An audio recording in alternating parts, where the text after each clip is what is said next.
Hello and welcome back. I'm working in my mini sketchbook today. I've painted both sides a different color because we're going to be doing the same exercise but twice. I'll be using a pencil, my paints. These are acrylic gouache. This is ash rose and flesh tone on these pages. And I'll also be using my Posca pens and maybe a colored pencil or two. So the exercise today is mainly just to do it twice. You can draw anything you like. I will be drawing a pear and two cherries.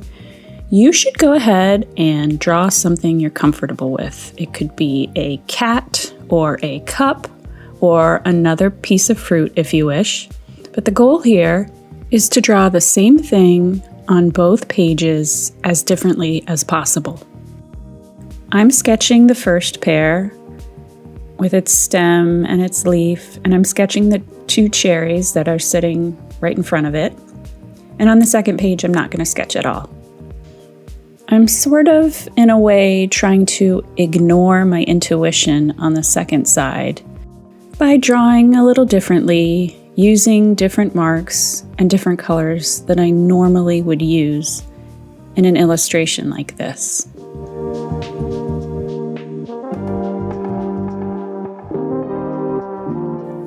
I'm going to start with my olive green gouache paint for this quote-unquote normal pear on the right side of my sketchbook. Mostly because green is what I would think as a typical color for a pear. If you've never used acrylic gouache before, it's sort of like acrylic paint, but it dries matte, so it's not shiny at all. And when you close the sketchbook, the paint won't stick together like normal acrylic would. A lot of illustrators use this kind of paint. Acrylic gouache is permanent, so you can't re-wet it like normal gouache, which is another paint that illustrators use for that matte, non-shiny finish. But with that kind of paint, water will reactivate it. So I'm on to my second pear, and I chose one of my favorite colors, emerald green. And as usual, I ended up starting with the right side of my sketchbook. So I had to turn it upside down to draw the second pear without getting my hand stuck in wet paint. But I think it's actually a pretty good exercise to draw objects upside down. It makes you see them a little differently and sometimes draw them even better. But again, this isn't the kind of exercise where I'm worried about getting proportions right. I am concerned about doing something different outside of my comfort zone and not listening to my instinct.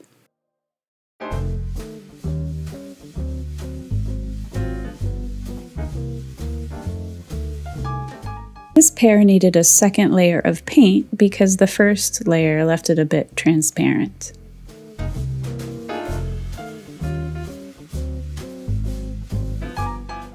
Onto the stem of the pear, I grab a brown color because that's what my gut would reach for.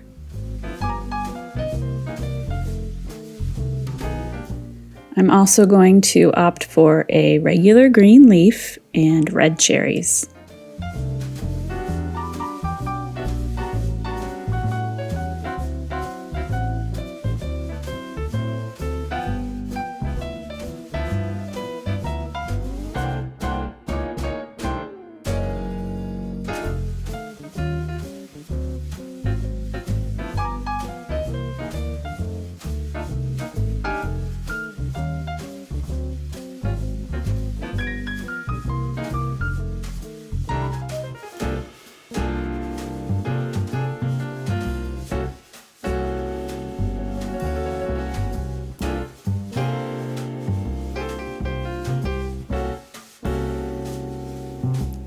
I opted for a bold orange color for the second stem.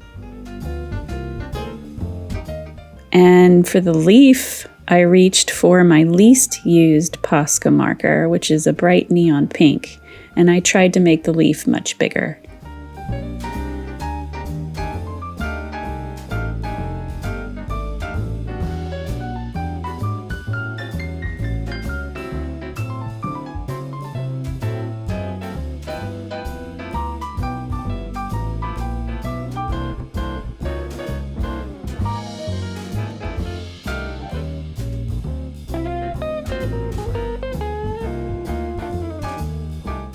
I also chose a non-traditional color for the cherries, a bright yellow. I don't think I've ever seen a yellow cherry. And I think it ended up looking great on this wild blue pear.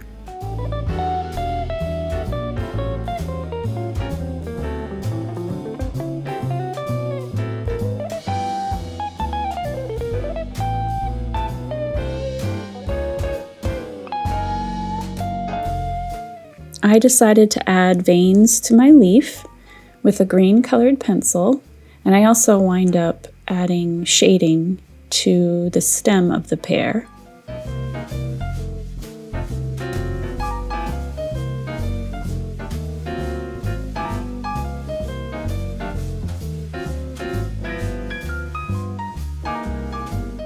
I gave my cherries brown stems because, on first thought, when I think of cherry stems, I think of the color brown.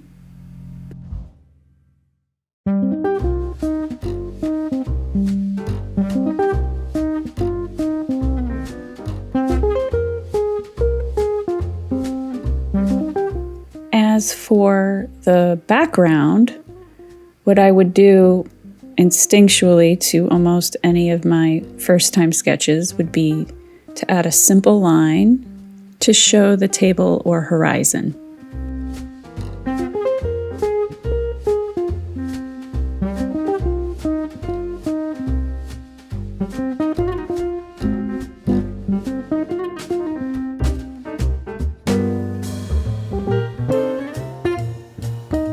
I added veins to the second pear as well, but I went for a maroon color and made the lines bigger and didn't stay within the boundaries of the leaf. And I also added bright red stems to my yellow cherries.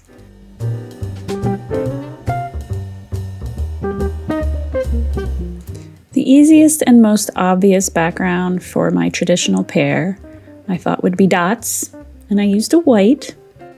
Simple and sweet. But my blue pear needed some more pizzazz, so I went and grabbed my black Posca marker, my thinnest one, and threw some zigzags on top of it, being careful not to go over the cherry stems. Although I certainly could have and just used red to go over the black again. It's what I love so much about acrylic.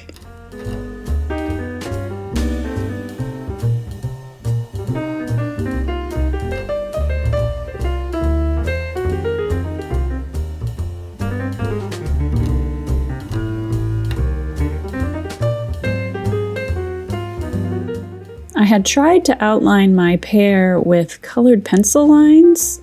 You can probably see the faint impression of them, but they didn't show up very well. So I grabbed a gray Posca pen and I painted over them because I wanted to spice up the shape of the pear a little bit.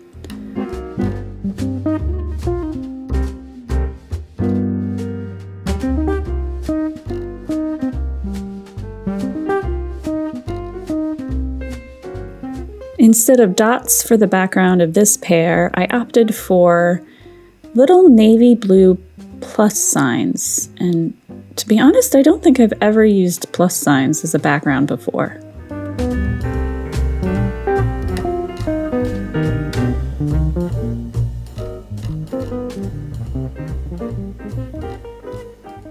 And there you have two very different pears after trying it twice. I hope this was a fun exercise.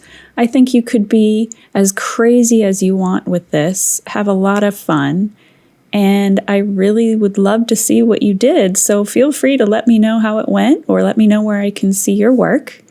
And I hope, as usual, you have a wonderful week. I'll see you soon.